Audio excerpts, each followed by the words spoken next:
የተወደዳችሁና የተከበራችሁ ተመልካቾቻችን ለዛሬ ዕለተ እሁድ ጥር 24 ቀን 2018 ዓ.ም የያዝንላችሁ የምሽት ዜናዎች ከዚህ ሰዓት ጀምሮ ወደ እናንተ የምናደርስላችሁ ይሆናል። በቅድሚያም ርዕሰ ጉዳዮችን እንጠቁማችሁ።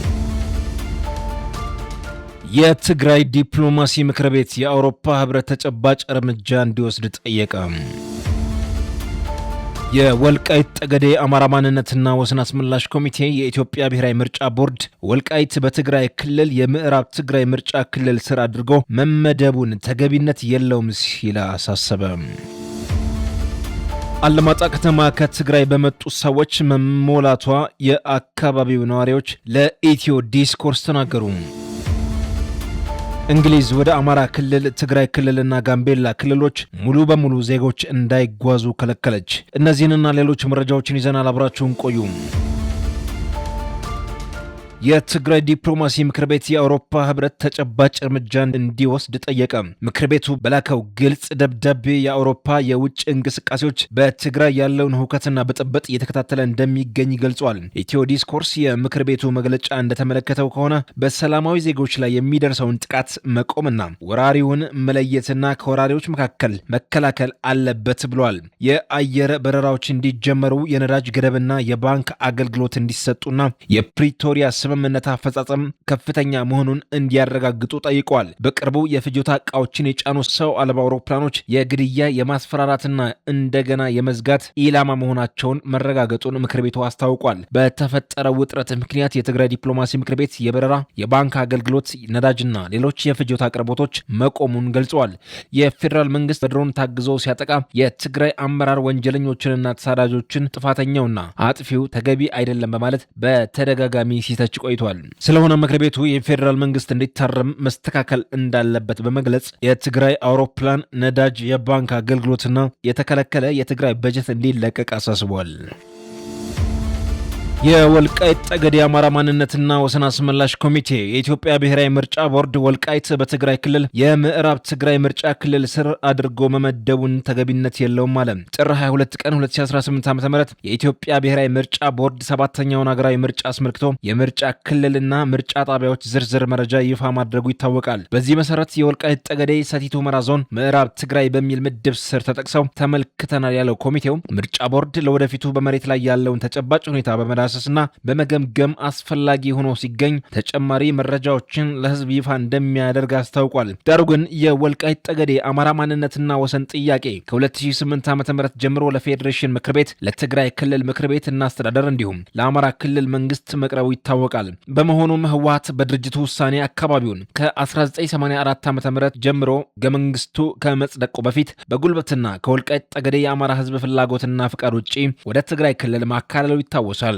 ስለሆነም አካባቢያችን ለሶስት አስርት ዓመታት አማራዊ ማንነቱ ተደፍጥጦና የትግራይ ማንነት ተጭኖበት መቆየቱ ይታወቃል ሲል የወልቃይት ጠገዴ አማራ ማንነትና ወሰን አስመላሽ ኮሚቴ በመግለጫው አትቷል። መግለጫው ሲቀጥልም ወልቃይት ጠገዴ ሰቲት ሁመራ ዞን በሀገራችን የሰሜኑ ጦርነት ህግ ማስከበር ዘመቻ ወቅት ማለትም ከጥቅምት 24 ቀን 2013 ዓ.ም ጀምሮ በተወሰደው እርምጃ ከህወሓት አገዛዝ ነጻ በመውጣት በአማራ ብሔራዊ ክልላዊ መንግስት በዞን ደረጃ ተደራጅቶ በአራት የገጠር ወረዳዎች 5 ከተማ መስተዳደሮችና 93 ቀበሌዎችን ይዞ ራሱን በራሱ እያስተዳደረ እንደሚገኝ አስታውቋል። በተጨማሪም ከነጻነት ማግስት በአቶ አደም ፈራህ የኢትዮጵያ ፌዴራል ዲሞክራሲያዊ ሪፐብሊክ ፌዴሬሽን ምክር ቤት አፈ ጉባኤ የተመራ ልዑካን ቡድን ስለ አካባቢዎቹ የህዝብ ፍላጎትና ሁኔታ ዳሰሳዊ ጥናት በማድረግ ሪፖርት ማድረጋቸውም አይዘነጋም ብለዋል። የወልቃይት ጠገዴ ሰቲት ሁመራ ዞን ህዝብ አማራ ነን እንጂ አማራ አንሁን አላልንም በሚል መሪ ቃል በተደጋጋሚ ድምጹን በተለያየ መንገድ ማሰማቱ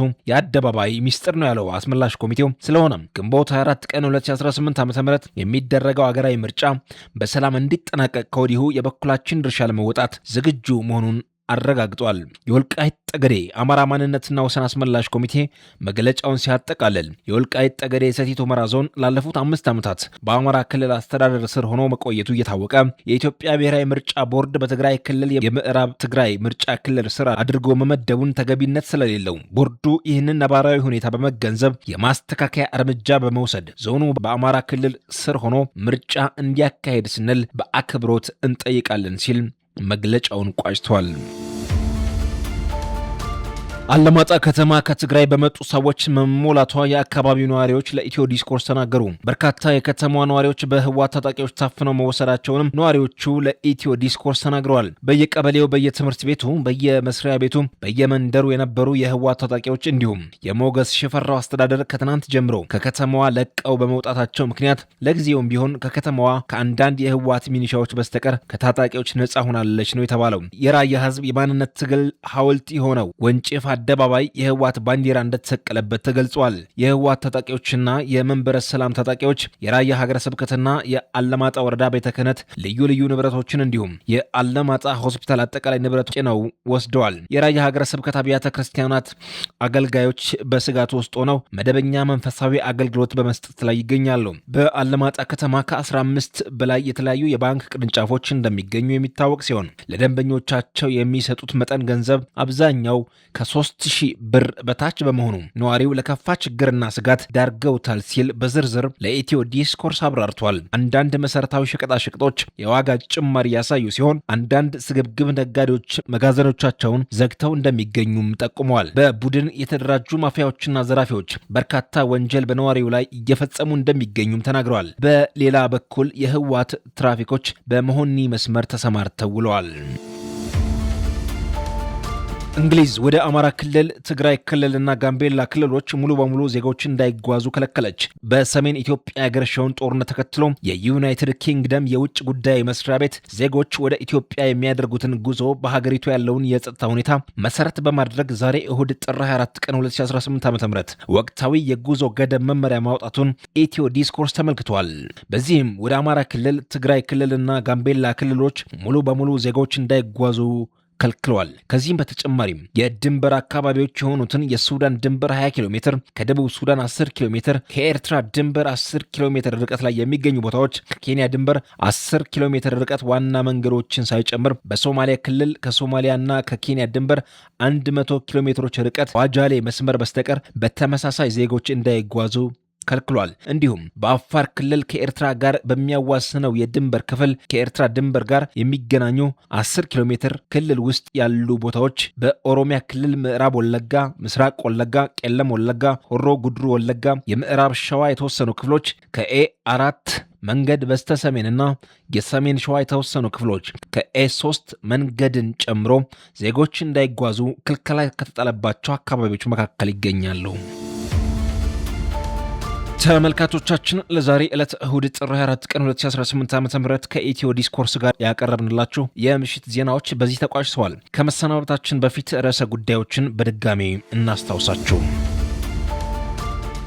የትግራይ ዲፕሎማሲ ምክር ቤት የአውሮፓ ህብረት ተጨባጭ እርምጃ እንዲወስድ ጠየቀ። የወልቃይት ጠገዴ አማራ ማንነትና ወሰን አስመላሽ ኮሚቴ የኢትዮጵያ ብሔራዊ ምርጫ ቦርድ ወልቃይት በትግራይ ክልል የምዕራብ ትግራይ ምርጫ ክልል ስር አድርጎ መመደቡን ተገቢነት የለውም ሲል አሳሰበ። አለማጣ ከተማ ከትግራይ በመጡ ሰዎች መሞላቷ የአካባቢው ነዋሪዎች ለኢትዮ ዲስኮርስ ተናገሩ። እንግሊዝ ወደ አማራ ክልል፣ ትግራይ ክልልና ጋምቤላ ክልሎች ሙሉ በሙሉ ዜጎች እንዳይጓዙ ከለከለች። ተመልካቾቻችን ይህ ኢትዮ ዲስኮርስ ነው። የቻናላችን ቤተሰብ ለመሆን ቻናላችንን ላይክ፣ ሼር እና ሰብስክራይብ ያድርጉ።